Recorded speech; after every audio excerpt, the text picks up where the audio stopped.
De Direito Processual Civil e o tema de hoje seria atos e termos processuais. O que seria, primeiramente, processo? Termos processuais, atos processuais são atos contidos dentro de um processo. Então, há necessidade de entender o que seria processo, que já vimos na aula anterior e nós vamos de novo relembrar. Então, o processo é um conjunto de atos processuais. Atos processuais que vão estar organizados e concatenados sobre o mesmo conjunto. Então, processo é um conjunto desses atos processuais organizados, praticado pelas partes e sujeitos do processo, visando alcançar um objetivo, uma satisfação, uma tutela. Nem sempre vai se conseguir a tutela, mas é o que se objetiva. Então, a ação, quando eu entro com uma petição, quando eu registro a ação, artigo 312, eu tenho um ato processual inaugural, por isso que ela é chamada de exordial, é ela que tira o juízo da inércia. O ato processual seguinte, se tiver mais de um juízo competente, por exemplo, nos locais onde tem vara de competência residual no estado de Roraima, na comarca de Boa Vista, tenho 6 varas. Então, haverá necessidade da distribuição, que se dará por um sorteio. Após isso, vai para o juiz, para ele fazer o juízo de admissibilidade, se ele recebe ou não recebe a ação, se falta algum elemento, como, por exemplo, as custas do artigo 82, outro ato processual. E se ele receber a ação, olha o que ele pratica: ato jurisdicional, mais um ato processual, que é o despacho. Despacho para se fazer uma citação, que será cumprida por um oficial de justiça, ou pode ser através dos correios, com a entrega do aviso de recebimento. Marca-se uma audiência e, se não houver acordo, outro ato processual. A audiência também será um ato processual.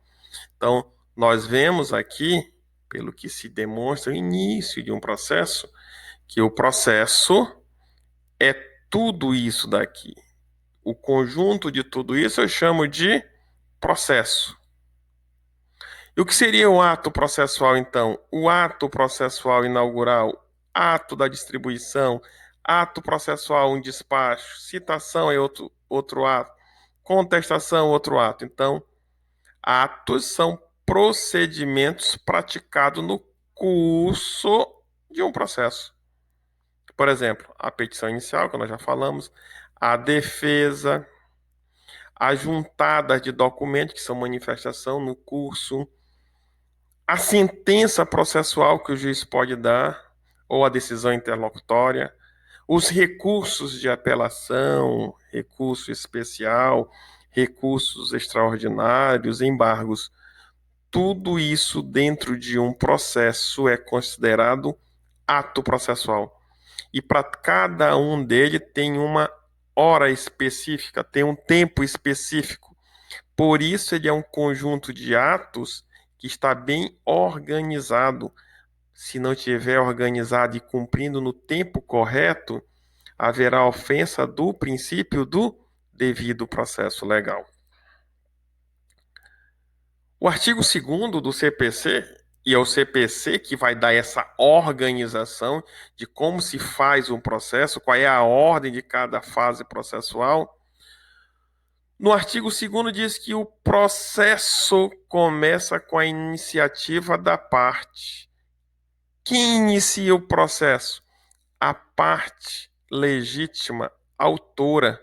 Então, o processo tira o juízo da inércia quando a parte autora apresenta a petição inicial, a sua exordial.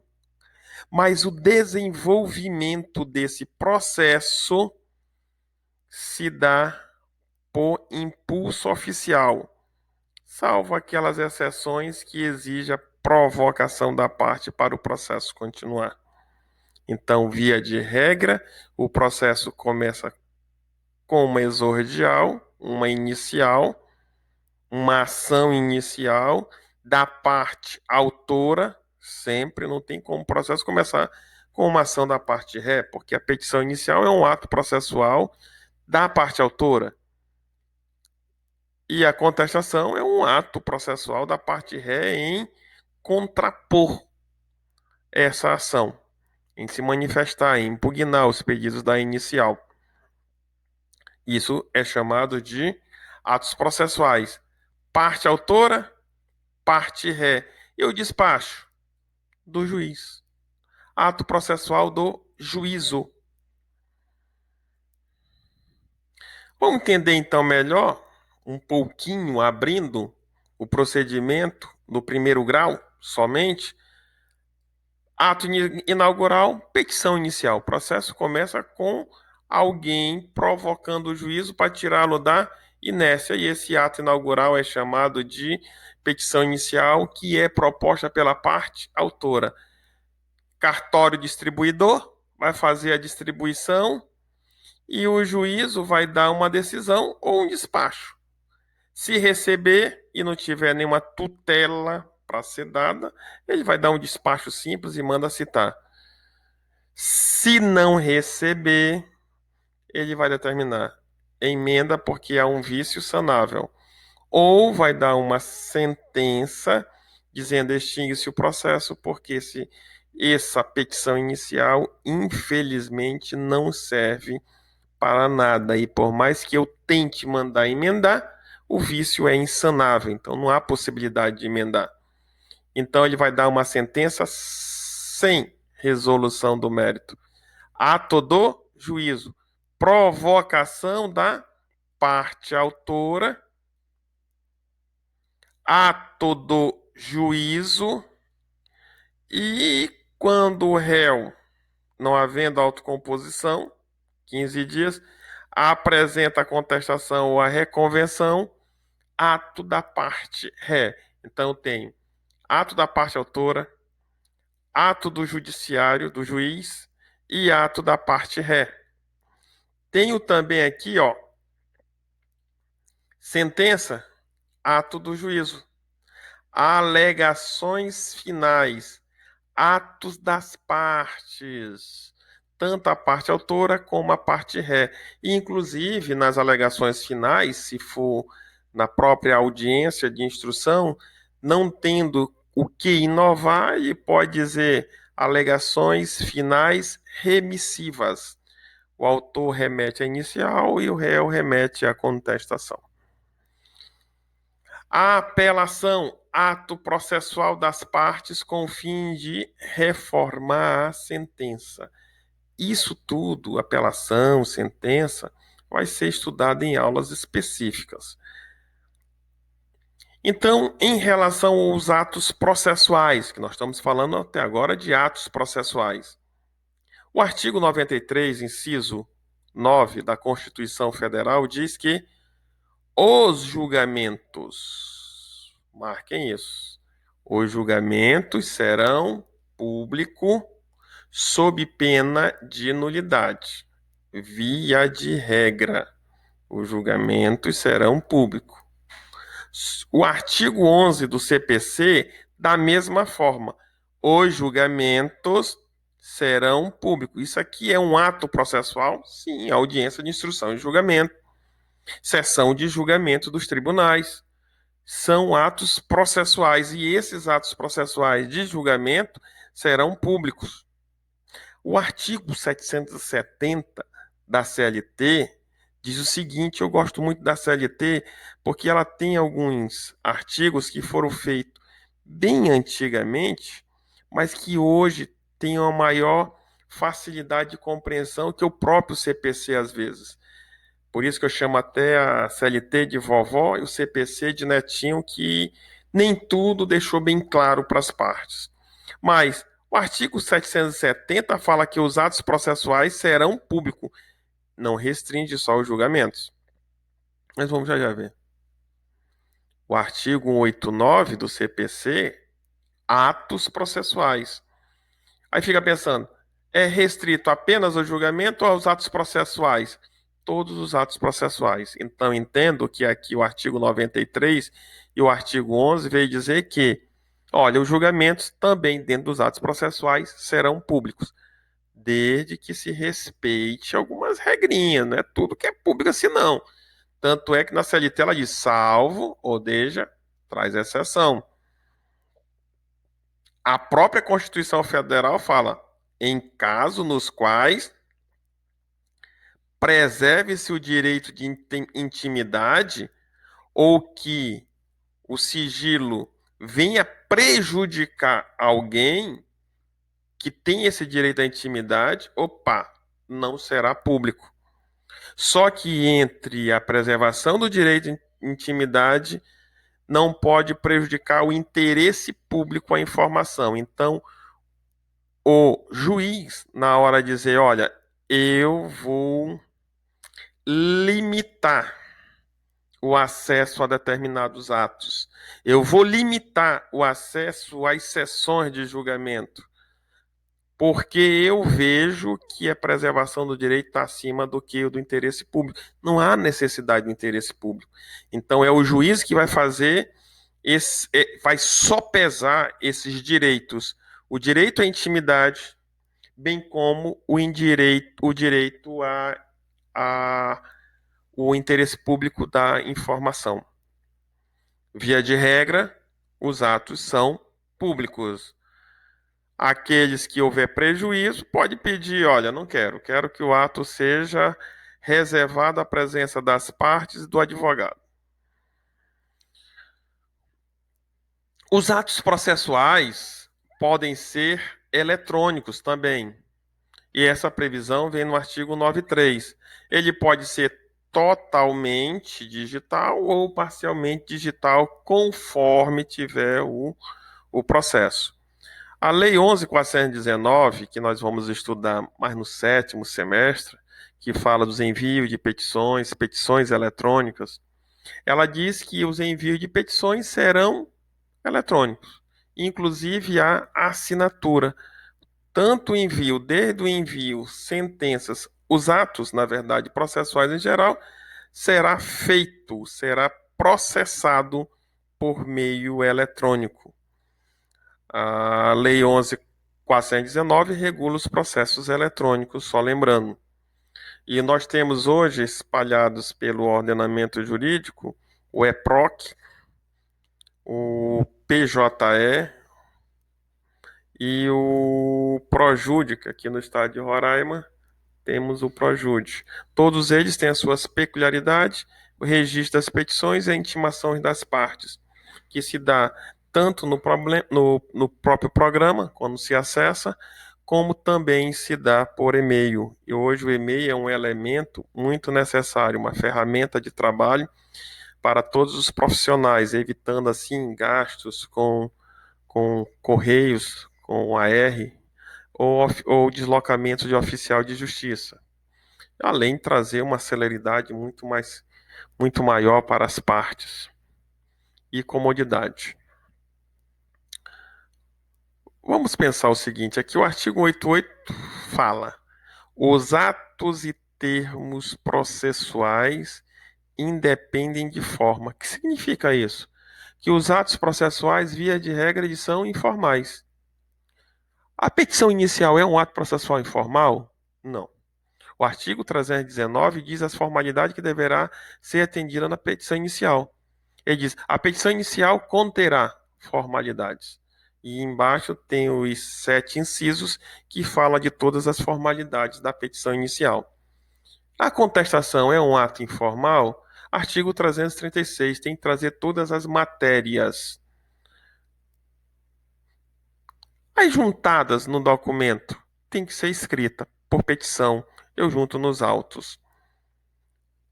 Esse pedido de vistas aqui é relacionado à vista no balcão. Se for vista no balcão, ele é um ato informal. Você pede, ele só verifica se você tem habilidade, se o processo não está em segredo de justiça, e o escrivão ou o secretário ou o servidor da justiça vai liberar a vistas aos autos, que não deve ser confundido com cargas dos autos, que aqui no caso da lei, quando ele fala de vista, ele está falando de cargas. O que seria isso? Quando o auto é físico, eu chego no balcão e peço, eu quero levar o processo em cargas, para que eu analise no meu escritório e depois eu devolva. Eu faço meus apontamentos, depois devolva. Vista é quando eu faço apontamento ali mesmo no balcão e devolvo, não tiro da secretaria. Quando tira-se da secretaria, o processo é dado em cargas. Isso daqui, por exemplo, juntada termos de juntada, termos de vista, termo de conclusão, isso tudo são praticados via de regra pelos servidores. Ah, houve a juntada de determinado documento recebido em secretaria.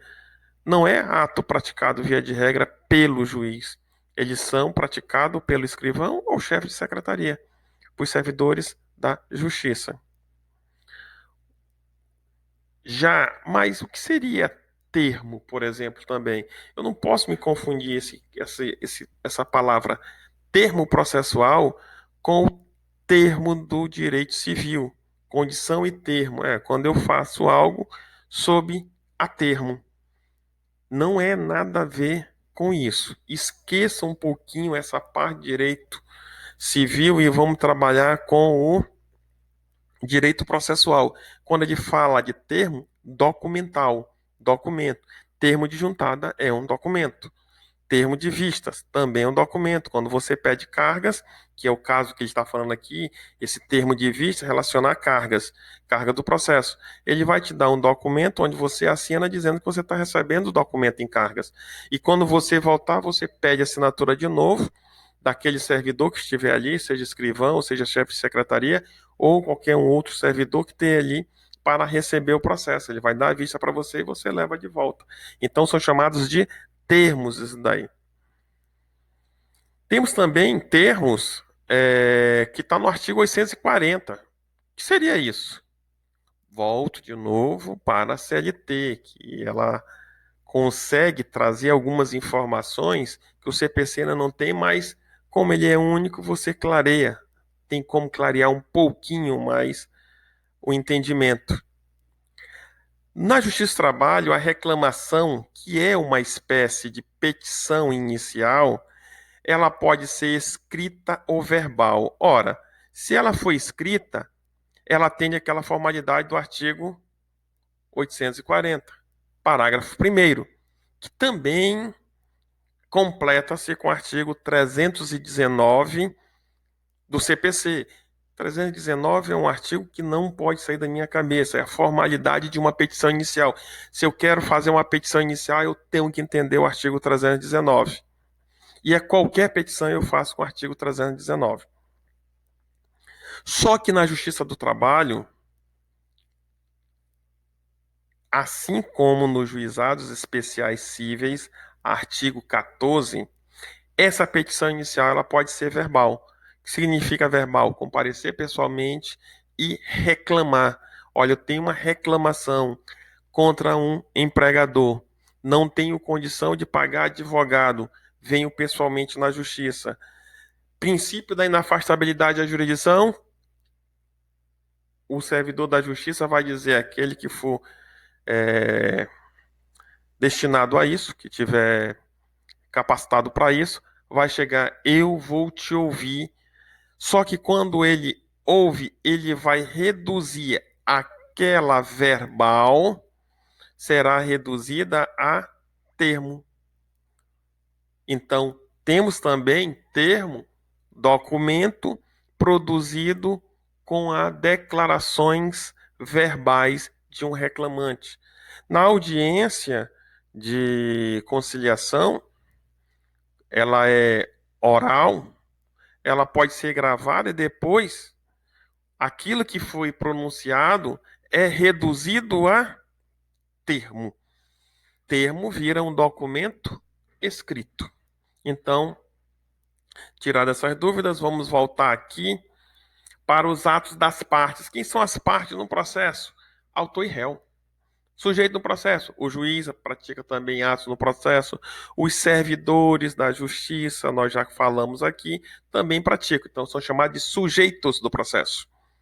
Mas quem são as partes? Somente autor e réu. Quem está qualificado na parte autor e na parte ré é considerado autor e réu. Então, os atos da parte consistem em declarações na petição inicial, no termo de acordo, quando fazem na audiência. E essas declarações, por exemplo, na inicial ou na juntada, elas são unilaterais, via de regra. E as bilaterais, também de vontade. Por exemplo, tem um acordo.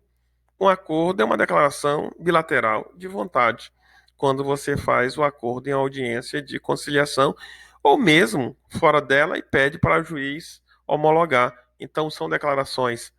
Os atos da parte consistem em declarações unilateral, cada um para si, igual murici, ou bilateral, aonde eles estão em consenso. Consensual é aquele pedidos. A desistência da ação, ela é um ato processual praticado por aquele que ingressou com a ação. Quem ingressa com a ação é a parte autora, mas os efeitos dela só poderá ser produzido quando houver homologação por parte do juiz.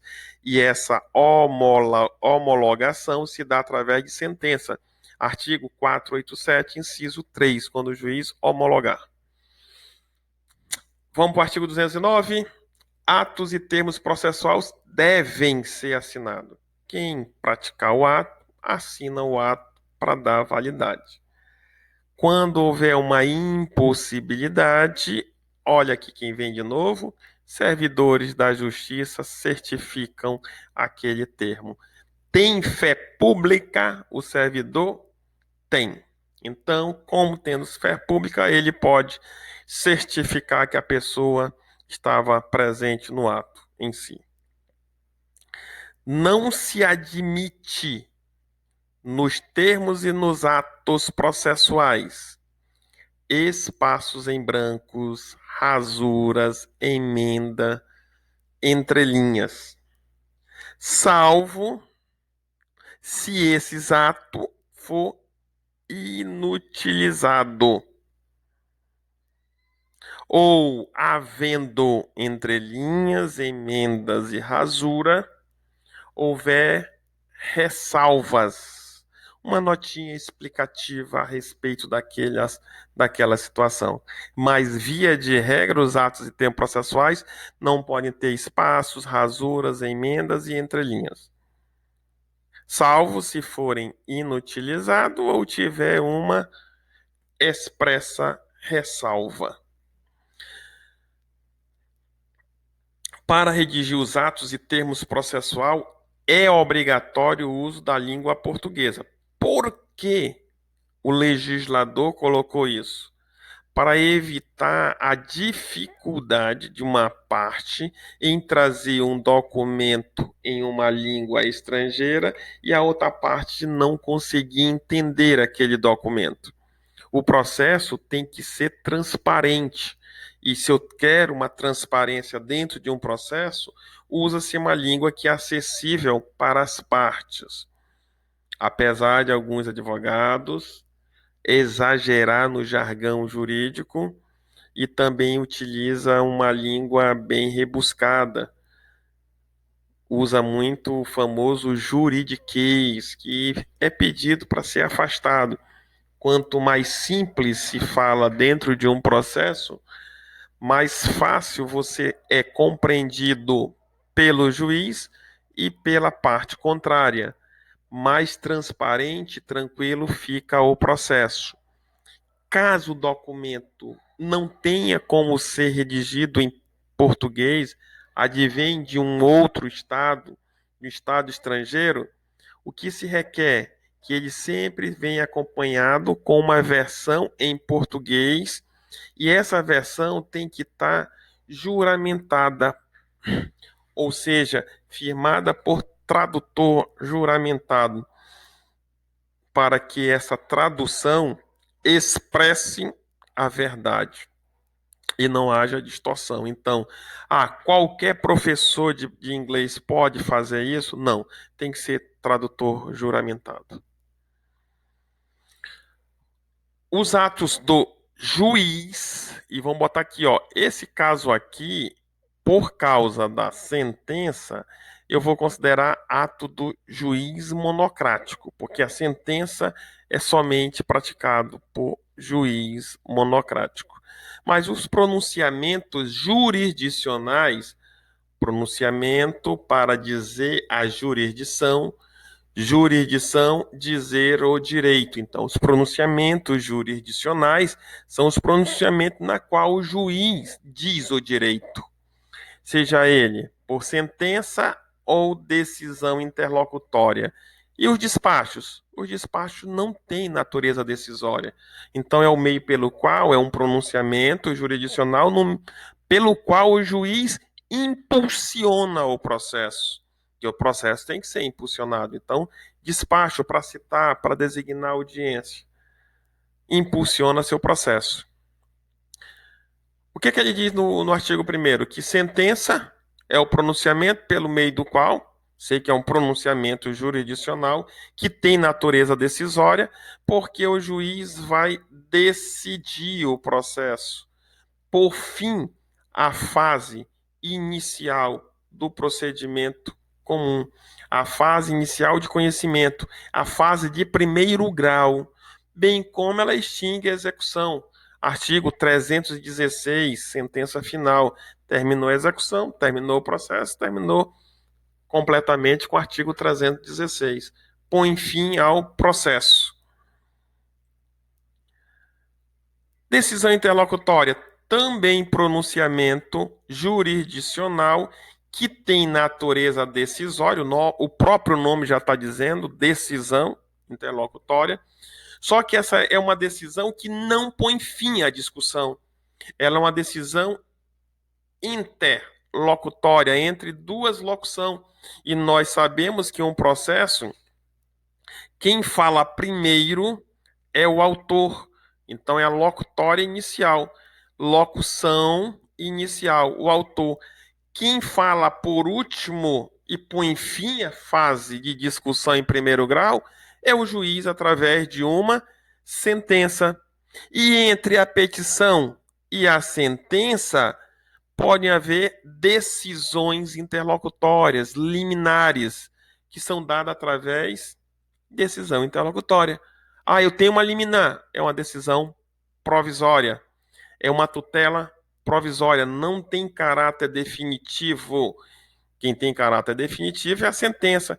É provisória, por exemplo, se o juiz antecipa aqui uma tutela, essa tutela vai surtir efeito até sair a sentença e deixa de ter efeito a tutela provisória e passa a ter efeito uma tutela definitiva que só pode ser reformada se houver a interposição de recursos como de apelação no caso de sentença. Então, decisão interlocutória, decisão entre duas locuções, a petição inicial e a sentença. Mas, professor, pode ser também entre o recurso e o acórdão também. Porque a decisão interlocutória não é um ato exclusivo do juiz. É uma decisão monocrática, mas essa decisão monocrática também pode ser pronunciada nos tribunais.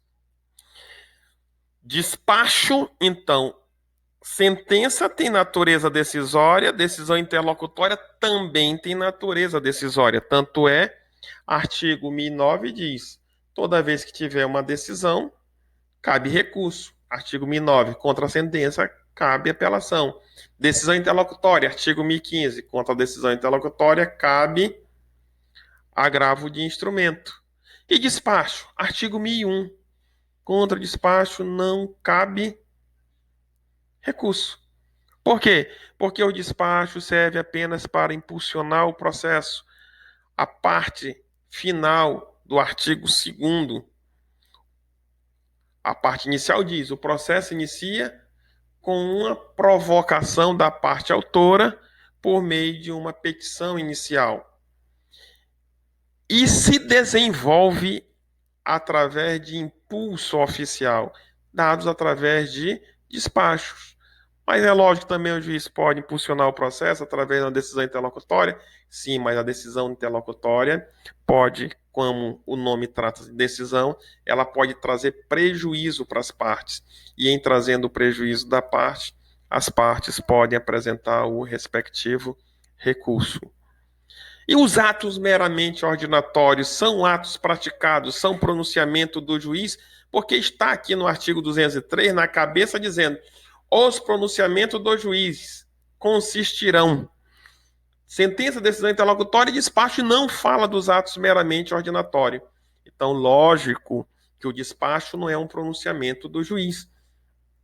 É um ato praticado pelo servidor da justiça, mas convalidado pelo juiz. O juiz que autoriza e ele convalida o ato para ter efeito. Um exemplo, professor. As certidões, quando você vai na justiça, entrega um documento e o servidor dá a certidão que você entregou aquele documento. A necessidade de chegar ao seu juiz, você tem que assinar todo e qualquer documento que for apresentado lá. O termo de vista. Quem faz o termo de vista, que acabamos de ver o termo de vista, quem faz são os servidores da justiça. São atos meramente ordinatórios. Ele vai dar um termo, o advogado vai assinar, ele assina, depois devolveu, ele assina de volta, recebendo os atos. Não há necessidade de colocar para esses atos simples o juiz para fazer tudo isso, né? Quem fecha os processos conclusos para a decisão? Justamente os servidores da justiça, através de atos meramente ordinatórios. Por isso que são meramente ordinatórios. O artigo 205, já que eu sei o que são pronunciamentos jurisdicionais, eu tenho aqui no artigo 205 dizendo que os despachos, as decisões, as sentenças, pronunciamento do juiz, monocrático. E os acordos? Pronunciamento do juízo, mas é colegiado. Artigo 204. Acordos são decisões dos tribunais. Todos eles serão redigidos por escrito, datados, assinados pelos juízes. Em algum momento falou de ato meramente ordinatório? Não. Então esse fica para os servidores da justiça fazer essas assinaturas. O que são obrigados, a formalidade que exige. As formalidades legais é que os despachos, decisões, sentenças e acordos sejam redigidos e assinados pelo juiz. Redigido significa, em outras palavras, que só aceita a forma escrita, não aceita a forma verbal.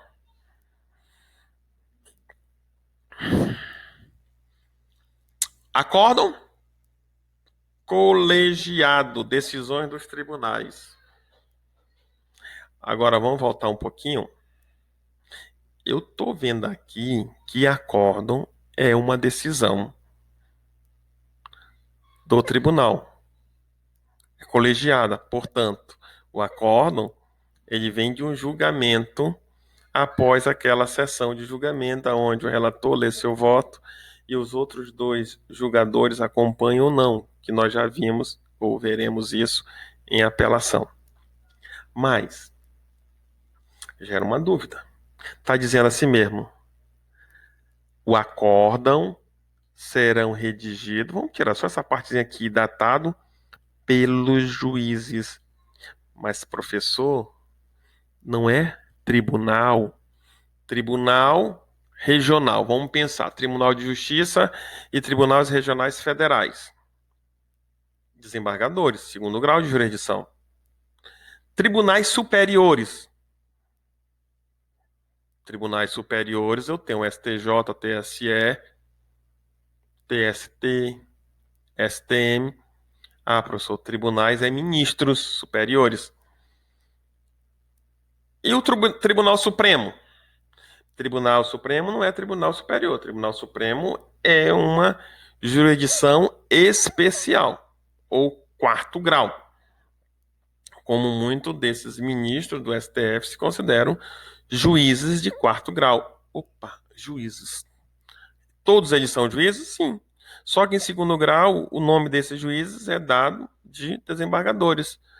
Em terceiro grau e em grau especial, terceiro grau, tribunais superiores e no Tribunal Supremo, a Suprema Corte, também recebe o nome de ministros. Portanto, todos eles são juízes? Sim.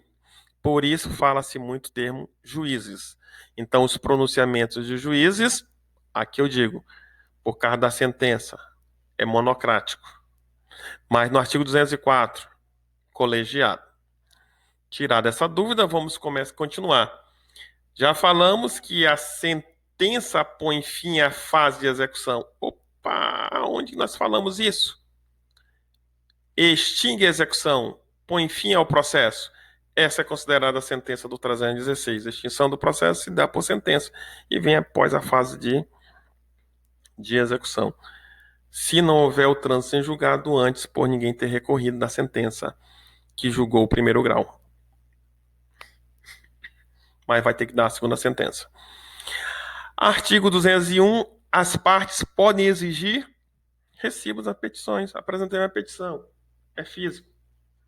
Vai ter lá o recibo de que eu dei entrada naquela petição. Ou se eu fiz a juntada.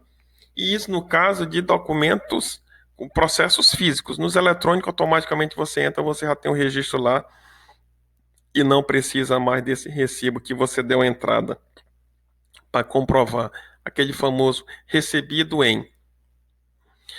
O escrivão ou o chefe de secretaria numerará ato ordinatório e, olha só, rubricará todas as folhas dos autos quando eles forem físicos. E nos eletrônicos? Não há necessidade. Mas nós temos processos físicos, temos ainda muitos processos físicos assim.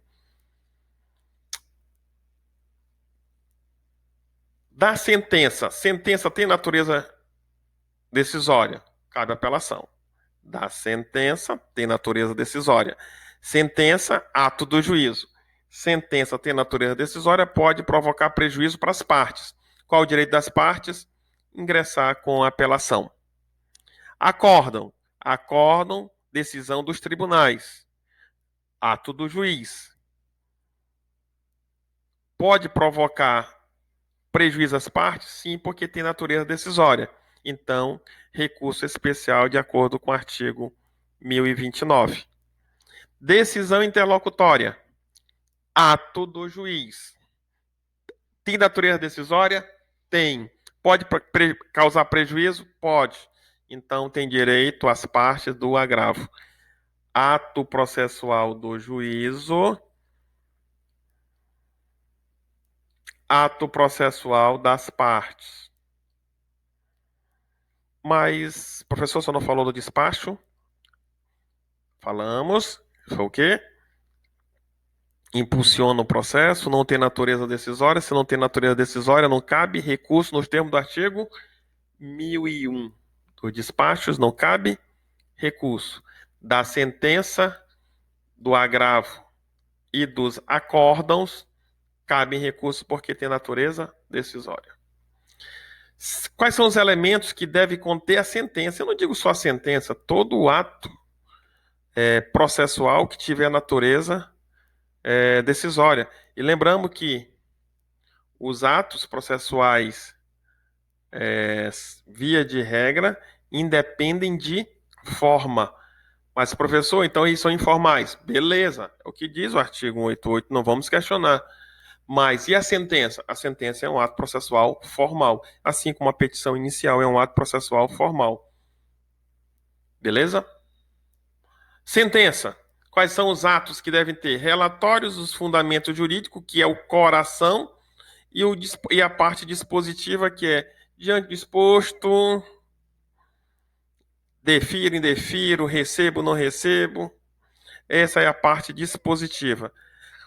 Aqui é a decisão propriamente dita, mas essa decisão ela é fundamentada. E, mais uma vez, trazemos lá o artigo 93, inciso 9 da Constituição Federal, que diz: as decisões, sentença é uma decisão, tem que ser motivada, tem que ter os fundamentos jurídicos, tem que estar fundamentada. A decisão é: extingo o processo, ou acato os pedidos da inicial, ou não vou acolher os pedidos da inicial. Essa é a decisão. Quais são os fundamentos? Aí ele vai ter que explicar por que não vai acatar. Observa que em momento nenhum eu falei muito do relatório. Porque quando vai se recorrer, recorre dos fundamentos jurídicos, e aqui é o coração de uma decisão. O artigo 38 também da Lei dos Juizados Especiais diz o quê? Na sentença dos juizados, que é rito mais célere, não precisa ter o relatório. Então, é obrigado ter o fundamento e a parte dispositiva. Relatório, dispensa. O que é relatório? Breve exposição do caso, aonde o juiz dará o nome das partes, identificará o caso. Em outras palavras, breve exposição do caso. Artigo 489, só para lembrar o que já foi falado, não se considera fundamentada a decisão judicial. Quais são as decisões que têm natureza?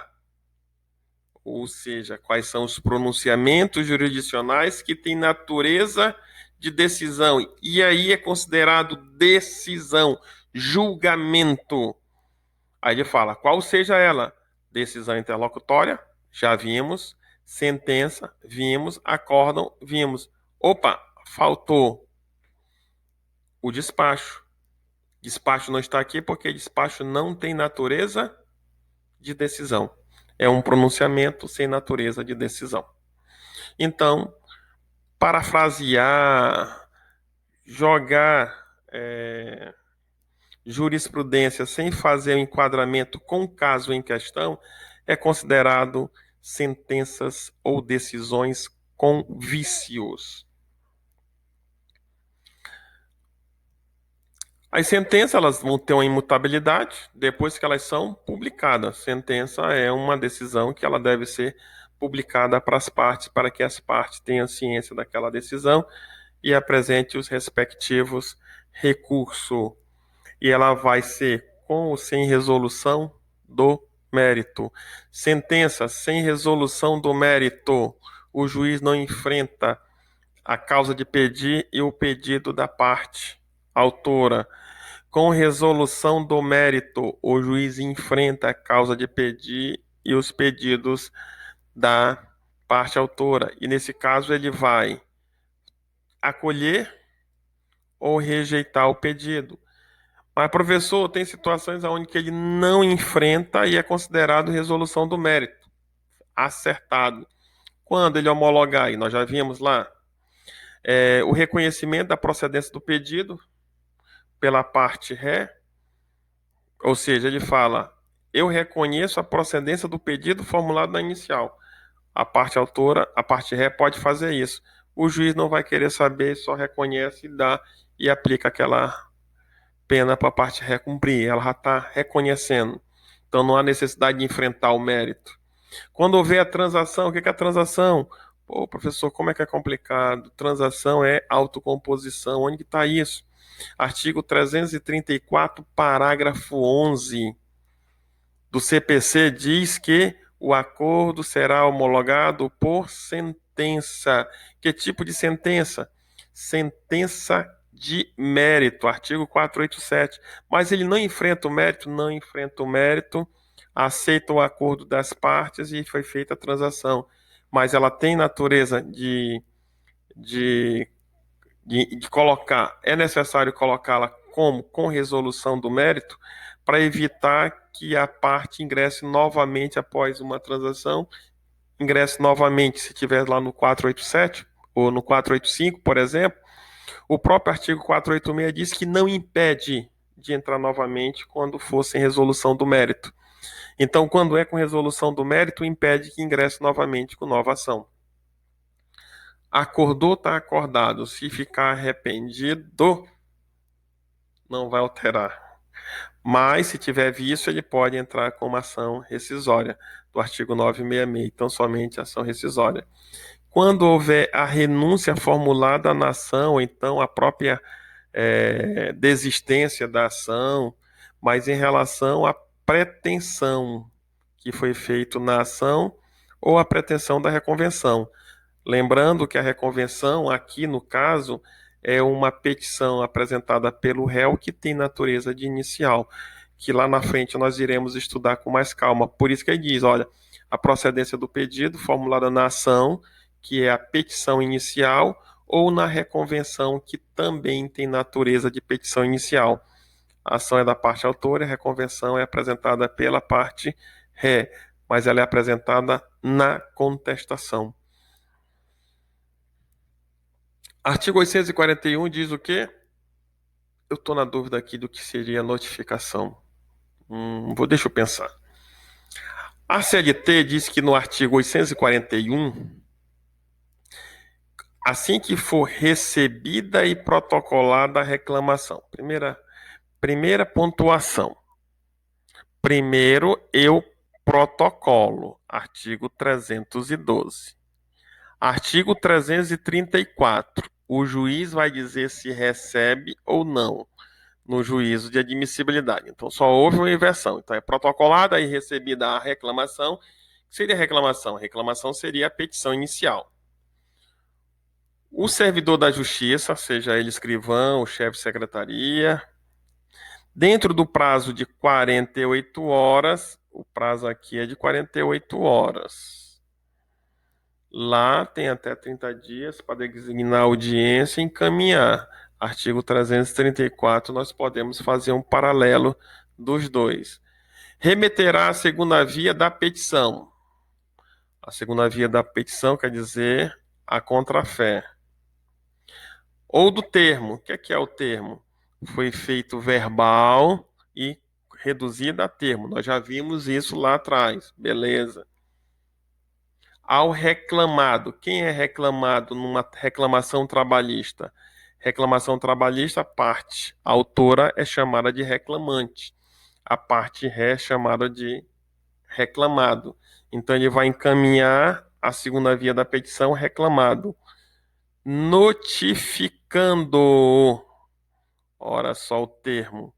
Artigo 334. Se o juiz recebe a petição inicial, ela está em ordem, não tem vício nenhum, ele ordena a citação do réu.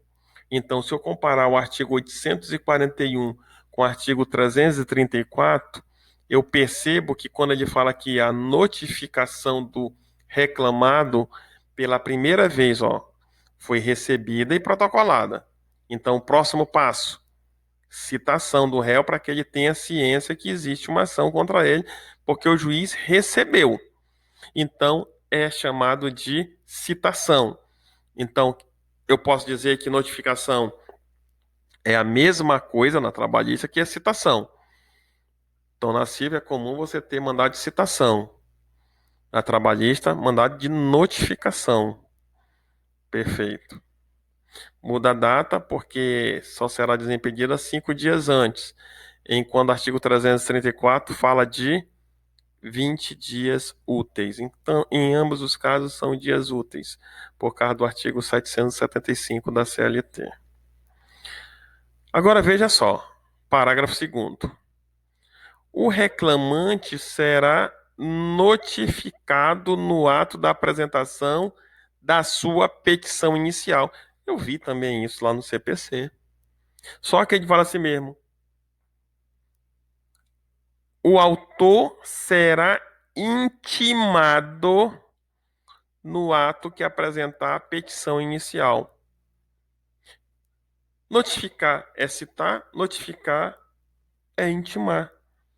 Notificar é genérico dentro de um processo. E eu trago essa informação da trabalhista. Então, no processo civil, também notificar é genérico. Ah, vou pedir a notificação do MP. A mesma coisa, tranquilo. Por quê? Eu não posso mandar citar o MP, mesmo que seja a primeira vez dele, ele está como fiscal da ordem jurídica, porque ele não é réu.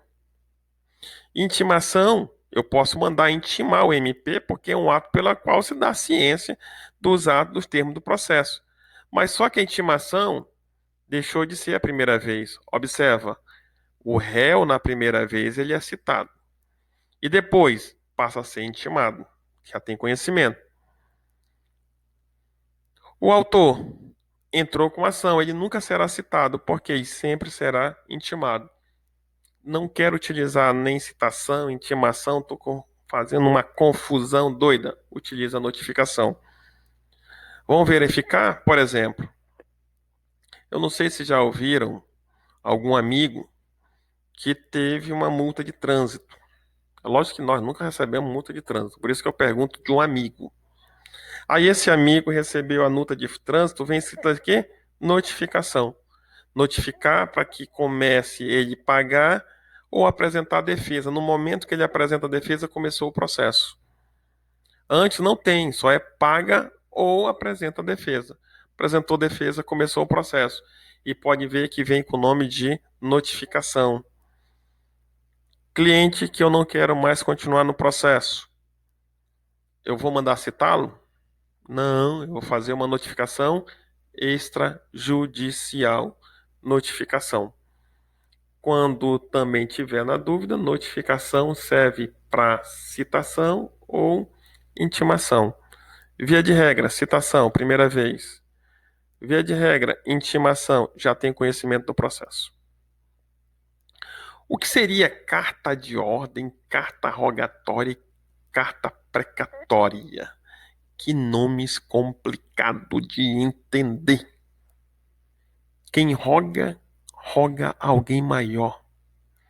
Olha só, o Brasil roga alguém maior. O Brasil, que está aqui dentro, roga ao mundo, aos outros países.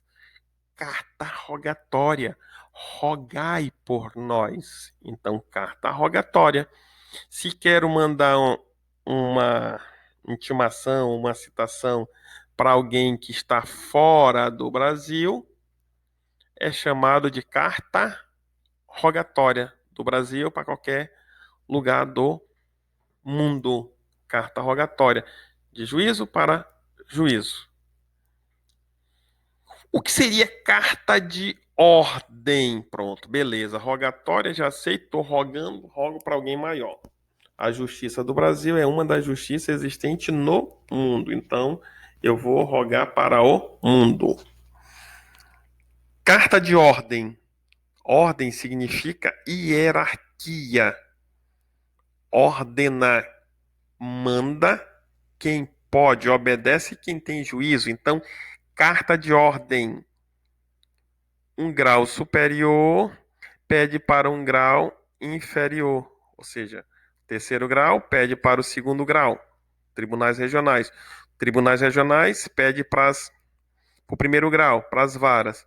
Ou o terceiro grau pode pedir diretamente uma informação ou que se cumpra algo em uma das varas, porque é melhor ouvir uma testemunha que está aqui em Boa Vista, Roraima, mas em um processo que está tramitando no STJ já. Ouvir algo aqui, pratica um ato aí, vara federal ou vara estadual que eu preciso, ou o tribunal pratica algum ato, ou o próprio tribunal pede para as varas para praticar um ato, mesmo o processo estando em trâmite no segundo grau. Então é chamado de carta de ordem. Ordem porque tem uma hierarquia. Hierarquia tem que ter ordem, obedecem à ordem. E carta precatória? Olha só, carta rogatória é de um grau jurisdicional para outro. Ministro para desembargador, desembargador para juiz, ministro para juiz. Carta de ordem. Carta precatória no mesmo juízo. Olha, o juiz do primeiro grau pode pedir para o juiz de primeiro grau lá de Brasília para ouvir uma testemunha que está lá. Carta de ordem. O juiz da vara federal do estado de Roraima pode pedir para um juiz da vara federal do Rio de Janeiro para ouvir uma testemunha que está morando lá e é importante para o processo. Então ele faz uma carta precatória.